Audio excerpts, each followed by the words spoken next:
Welcome to Scale Your Empire, the podcast that elevates your business game. Meet your guides to greatness. Your hosts, Darshan and Rejin. Hello, everyone, and welcome to another episode of Scale Your Empire. And we have a very special guest today with us, James Hurst.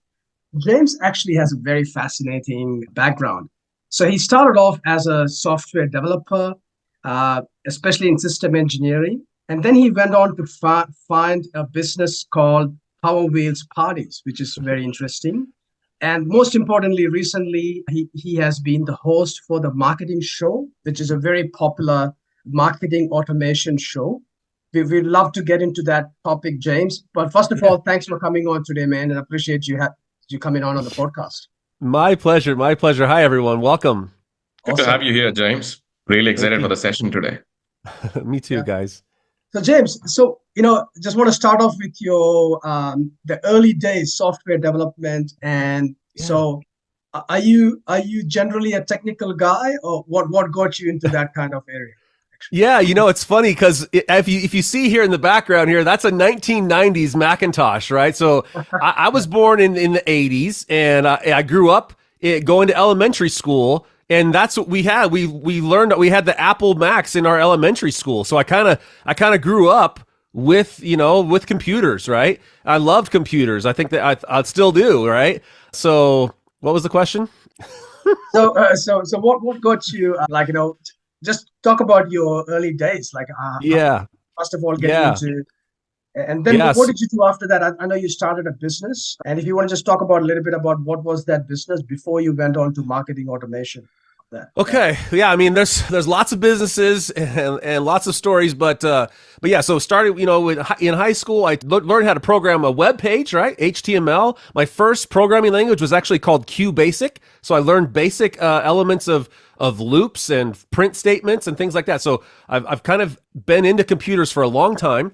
AOL online and dial-up internet and stuff. My mom was a transcriptionist, so she was a medical transcriptionist. She typed, and so we had a computer growing up, and I learned how to make web pages in high school. And then I ended up cleaning windows. I was a window cleaner, a window washer for a summer job, right? And I was making like $7 an hour, I think. And I saw that this guy was free, he was free to clean windows. He made pretty good money. He paid me a little bit less, but I was still learning. And that ended up actually in college, I ended up having a window cleaning business to put myself through college. And so I was like, okay, I'll clean windows. Well, I need to make a website. So I was learning websites in college. The first website was Squeaky Squeegee, the squeegee thing. And then it was Cascade window cleaning. And so I was like, in a way, early with websites and online marketing. I didn't know it then. And so I was knocking doors to get window cleaning jobs. But then I started thinking, wow, I could have some ads. And like, what if I typed in the title tag, Utah window cleaning, Provo window cleaning? And then people started finding my website through SEO type things. And I was just like, this is awesome. I don't have to knock doors anymore.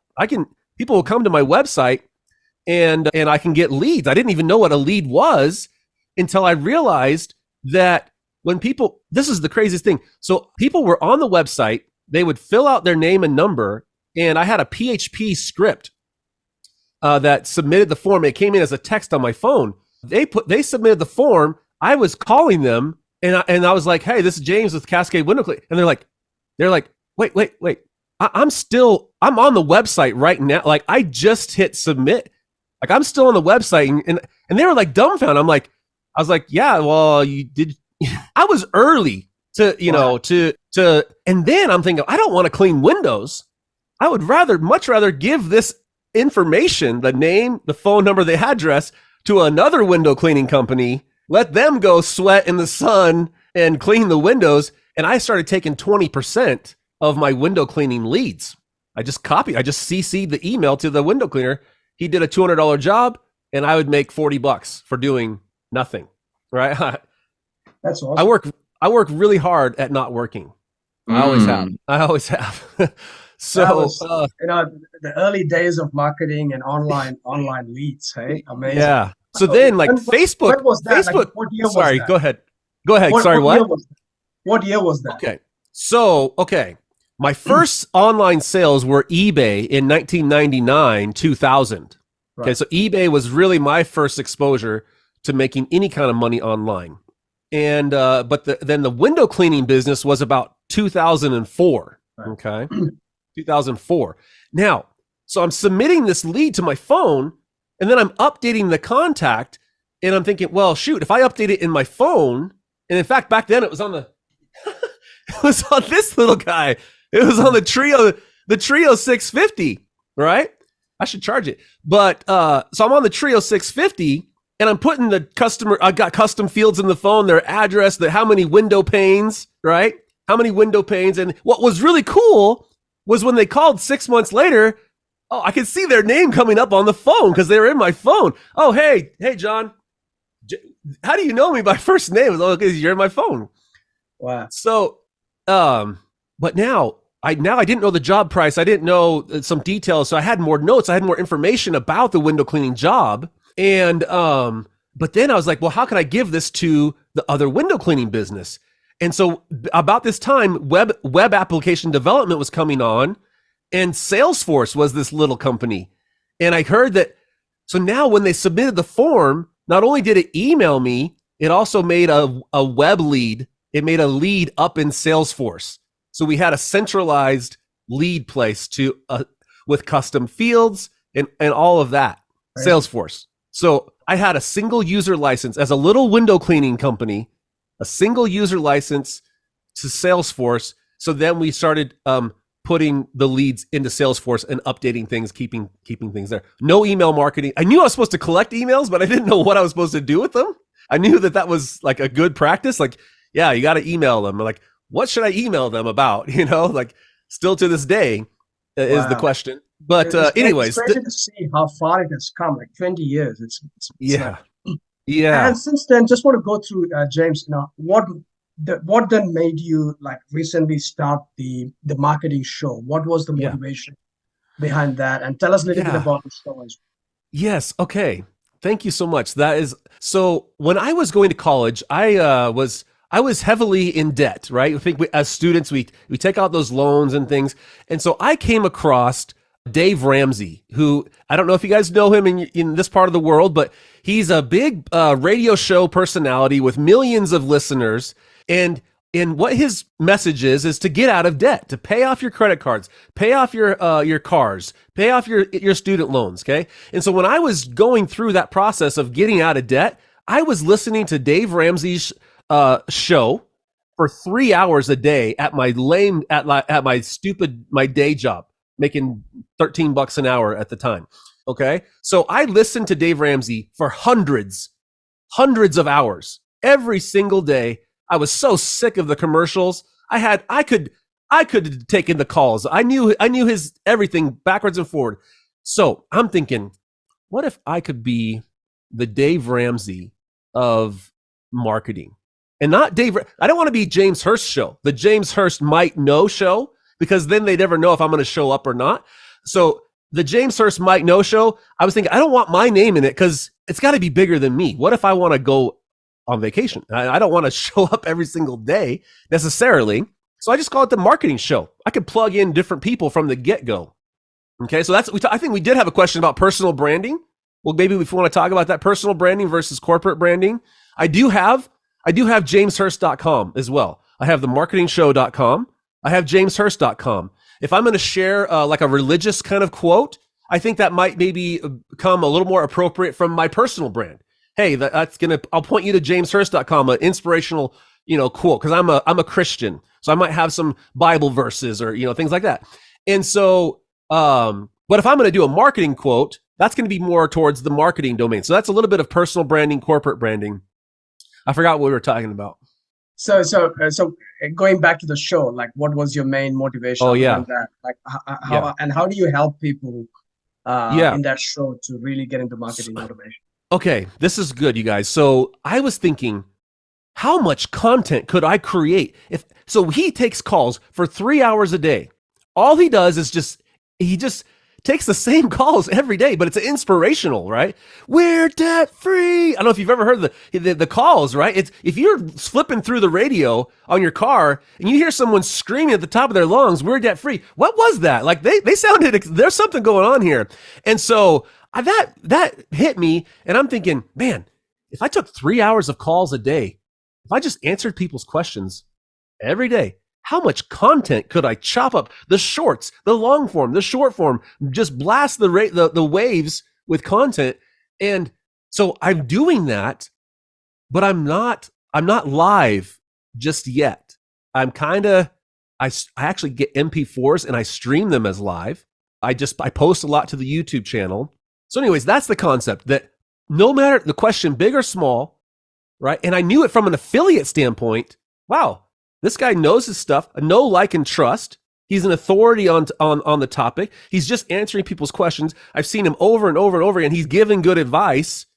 Like, there's the spammy affiliate thing, like, hey, click my link. And there's like, no, like, I would be like the authority and say, I know my stuff, and this is what I recommend, and this is why. Oh, but how does it compare to this? I don't know. I haven't tried that. Like, literally just telling it exactly like it is, and whether just telling it exactly like it is, and eventually the trust is like, he knows his stuff, he's public about it, he's consistent with it, he's generous, and I trust his opinion. He's a thought leader. That's so cool, James. Like, especially, I love the way that you shared what made you start the the podcast and the show. It's very inspiring. Thank you. James, when we start a business, right, we go through a lot of challenges. All right. We would love to know a few about the challenges that you went through, and what did you do to overcome them? What are the few challenges that you went through when you started the business? Oh, dude, this is the hardest thing I've ever done in my life. I still post stuff and it dies. No one comments on it. Like, it just dies. It's like I post videos and they have 30 views, and I'm like, I feel like people know I feel like I'm getting mixed signals here. I feel like a lot of people know who I am, and I'm very busy, but I'm also like, what the heck is this? Like, is anybody seeing what I'm doing? And I mean, it's a big world. It's a big world out there. Yeah. And so that's challenging. Honestly, I had a period where I had so much stress, and I was so nervous from a financial standpoint that I was getting less and less sleep at night, 5 hours a night, 4 hours a night, stressing. I think I got into some anxiety and depression. And I'm like, I'm not like a happy person. I'm like the most optimistic, like, happy person I know. And so I got into a depressive state, and it actually came to a point where I was going to sleep at night and I could not fall asleep the whole night. And I thought, oh, that was rough. I'll definitely get some sleep the next night. I'm going to be so tired. And the next night, I could not fall asleep. I've been up for 48 hours. I'm freaking out. I feel like I thought I was going to be awake for the next 2 weeks until I died. I couldn't sleep. I thought I was going to die. I kind of wanted to die too. It was bad. And I'm still recovering from some of that. It was the hardest thing I've ever gone through. And apparently, anxiety and depression is common amongst entrepreneurs. And we don't talk about it enough. And so now I'm thinking, oh, shoot, man, do I just need to get a day job? Like, is this too much? Like, the stress, the ups and downs. I started applying for jobs, and then I started having a little more success. And I'm like, there's no way I can go back. There's no way on earth I could go back to a day job. I love this. I love what I do. I'm living my dream. No cap on my income. I'm free. I'm making an impact. I'm changing their lives. I can never go back. Man, it's going without sleep. Is that worth it? Like, I went to the doctors. He put me on antidepressants. I got on some sleeping pills. I was scared. They said it was harder than heroin to get off of. Like, don't get on that one. Don't take that one. Oh, that one. I was scared. Man, that's one of the best explanations of entrepreneurship. I have to tell you, that was real, man. I loved it. And not many people talk about that stuff. They just talk about all the good things, but Yeah. yeah, it's both. It's good and the Dude, places. I'll tell you this. It's higher highs and it's lower lows, is what I say. Yeah, big time. Higher highs and lower So, lows. well, what did you do, James? How did you overcome all this? What were the strategies? What did you do to to Oh, get dude. better? Let's hear more about that as well. What Dude, changed? that's crazy because now there's a lot of things in play, but one of them I was just like, I've been so nervous to put myself out there, even though you have skills but it's nerve wracking to. You're like, who am I? Who am I to be? Who am I to put myself up like that? And one of the things that happened with my health, I'm just like, you know what? You can't hurt me. I've already been as low as I can get. No one, you can't hurt me any worse than I've already been. And so then it's just like, screw it. I'm doing this. You know what I mean? Like, you haven't seen nothing yet. I'm going to, I have got, that was like the fear, some of those fears, which they're very real. Like they cause me a lack of sleep. And so, yeah, it was kind of like you know what? Life is short. I thought I was going to die. Kind of like, like let's do what we're going to do while we have time. Yeah. Let's love while we can. Let's create while we can. Let's go running while we can. Because tomorrow's not guaranteed. So, and that's what's crazy is I kind of had a moment. I was so scared to quit my job. I was scared for years. I'm embarrassed to say. I have a whole story on that too. I put in my 2 weeks notice and I broke into a sweat. I started sweating. I was so scared because I was leaving my safe, secure net, and I thought I could do it. I didn't know if I could do it. And then things went well for a couple years, and then I had this other experience. I was like, well, yeah, it looks like you had good reason to be scared. Like, look what happened to you. Like, the fear is very, very real. That's just kind of how we're wired. But Now, those are some of the things that you shared is so important, and so many entrepreneurs can relate to that, having that imposter syndrome. Am I good enough? Who am I to do this? Who am I to run such a big business? And that's a very, very relatable thing, James. Thanks for sharing that. Then let's talk a little bit about some of the mistakes you made when you started the business, or even any of the recent ones as well. All right, what are the biggest mistakes you made, and what did you get to learn from them? What were the learnings? That's a good question. Mistakes I made. So I'm in the business of publishing in a way, right? If I'm also kind of shy, believe it or not. I'm actually kind of shy, put myself out there kind of thing. And so when I wasn't publishing, then the leads were not coming in. The conversations weren't happening. The more you publish, like, you just keep doing it. And like you have to put in more effort than you think, but then it probably starts to come back faster too. Right. So, and like committing, I was like, I would post once a week. Right. Now I'm like, my goal is to publish every single day. Here's another quote, which is, you want people to follow you, right? Who doesn't who you want people to follow you? You have to give them something to follow. Stories, teachings, quotes. What are they following? It's content. It's your life. It's your teachings. It's not. And I am so big on, like, I'm also reluctant at sales. I feel like every entrepreneur has a give to sell ratio. How much are you giving? How much are you selling? Selling is a little bit annoying. Hey, you gotta buy, right? But giving, people love being given to. I can email you every single day if I'm giving you value, right? And so honestly, my approach is, I actually kind of have this thing, like, I would just love to be like, give. Oh, P.S. here's my store link. If you want to support, you could be a little bit more aggressive than that. But in a way, my play is influence, right? Influence and trust. And then the sales are easy. You got people knocking on your door because you've already helped them out 50 times. They know you're trustworthy. And that's the way I like to do sales. When someone's like, hey, James, where's your affiliate? I'm about to get this thing. What's your affiliate link? That's a good place to be. Yeah, in influence and trust builds.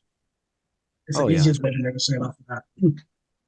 So one other thing, James, I just want to talk about, obviously, you're a marketing guy. So just want to talk about, we'll get into ClickFunnels and go high level and everything. But before that, what is right now? What is working in marketing? Like you are the guy who's in it.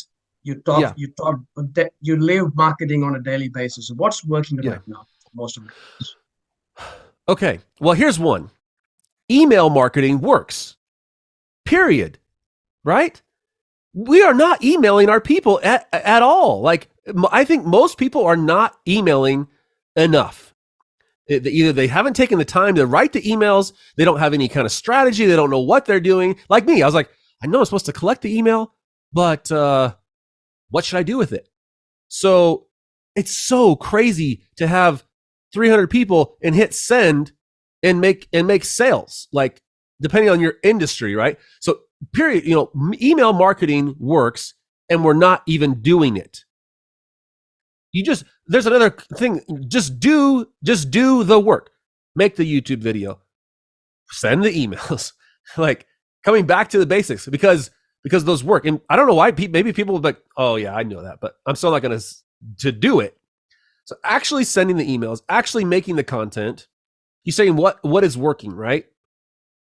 So you have all these channels. You have the free channels, you have the paid channels. You can publish TikTok, YouTube, Instagram, LinkedIn, Facebook, right?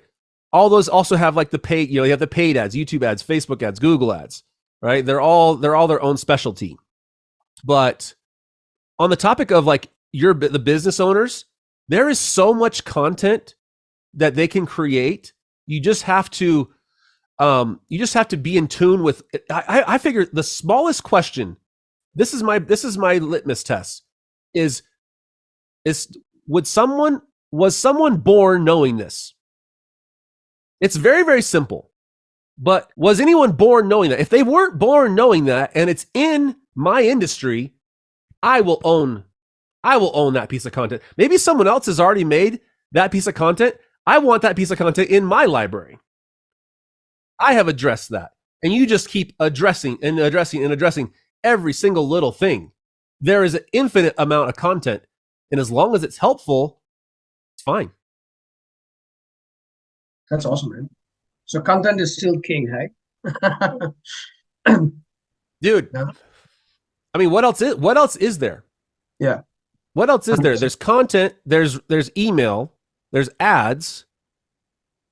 Well, by the way, what email software are you using to send the cold emails? And are you using Instantly? What do you use, by the way? So I actually don't do cold email. Okay. Yeah, I don't do cold email. I think if I were, Instantly would be high on the list. That's a good product from what I understand. I just send my normal emails through using High Level.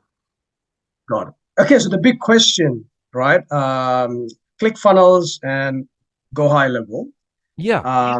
So if you want to just go through first of all, just what's the difference between them and why most people are now switching into Go High Level for all their automations? Do you want to just maybe that would love to hear your thought on that? So I used to use ClickFunnels, and ClickFunnels primarily was this page editor, a WYSIWYG. What you see is what you get. Funnel builder, website builder. Okay. And that's great for funnels, but businesses also need like Google reviews and membership sites and calendars and automations and like so much more. There's so much more than just the pages. And ClickFunnels could be world class. They could be the best at the pages, but there's so much else that you need to run a business. And I know they're probably trying to add those things. It's very hard to be a true all-in-one that really works together. And when it does, it's magic, right? A sale comes in, that person turns into a lead, that person turns into an affiliate, they get a review. You basically put your whole entire business into automations. I just automate businesses all day. How many people do I have working for me? Well, with AI, conversational AI and automations, I can be in, 10 places at once, and I don't really have to have employee type people. I can run lean. So ClickFunnels was great at the time. And then they got really big and they wanted to start over with 2.0, and it took them way longer than they said it was. And when they did release it, it wasn't that it had a lot of bugs.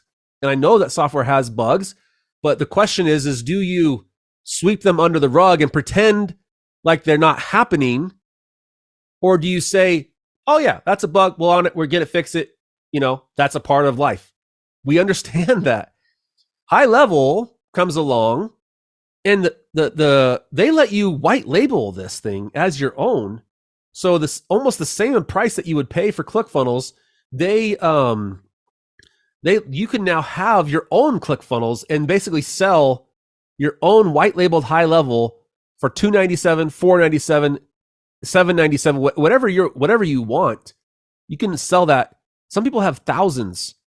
Some people have thousands of accounts that they are, I don't personally, because I'm on YouTube and I'm an affiliate, and so I'm not directly doing that. I have some though. I have some clients, that same type of client, the SaaS clients is what they call. So, High Level came on the scene and they were true all-in-one, and they were iterating every single day. The CEO, Sean Clark, is coming out and saying, we fixed this, we added this. The next day, we fixed this, we added this, we added that. You can meet with the product managers. You can meet with Sean Clark if you have to. There's the ideas board. They literally, whatever's like most voted upon gets worked on. The customers drive the roadmap. I've never seen anything like it. I basically work for them for free sometimes because I know that my suggestions make it into the app. I see the app changing based on what I need and want. You think I'm a fan? I'm a huge fan. They show up. And it's super valuable. And it's awesome. I mean, there's bugs, but we acknowledge them. We fix them. It's a part of software development. Awesome, James. Now that's a very clear distinction between Go High Level and ClickFunnels. Let's discuss a little bit more about technology in marketing, how important it is, and how it can really have a massive impact on businesses. Oh yeah. I mean, what do you think of as old style marketing? Billboards and commercials, right? Door flyers, door hangers. I mean, when online marketing came on the scene, that you could track every click, you can track UTM parameters and the source of the traffic, right? And everything can be tracked. There's a famous quote that says 50% of your marketing is working. The problem is knowing which 50% it is, right? And so that's a huge difference with online marketing today, is just how much you can track it. Man, we can keep talking to you forever, James. Because it's so interesting. But obviously, we're just going to look at the timing there. We don't want to take too much of your time. I just want to quickly talk about AI in marketing. Yeah. Oh yeah. Okay. And where do you think AI will change the most in marketing? And yeah, we'll start with that. You guys, it's insane. It's insane. Like, it's so fun to play with. I'm actually going to be dropping a video on my channel, my YouTube channel, The Marketing Show on YouTube. And with programming, like, things can be automated, right? And now with AI, like, I I already have bots. I sit back and I just kind of watch on my phone the bot talking to my customers. Oh, did it do a good job? I should tweak that, you know. That is super fun to see what this automated assistant is doing, and especially when it actually like brings in real money. That is awesome. And so, yeah, I mean, here's the thing. AI is already today. It's here. It's already here. It's not the future. It is now. If you're not using it, you're already behind. You're at a competitive disadvantage, right?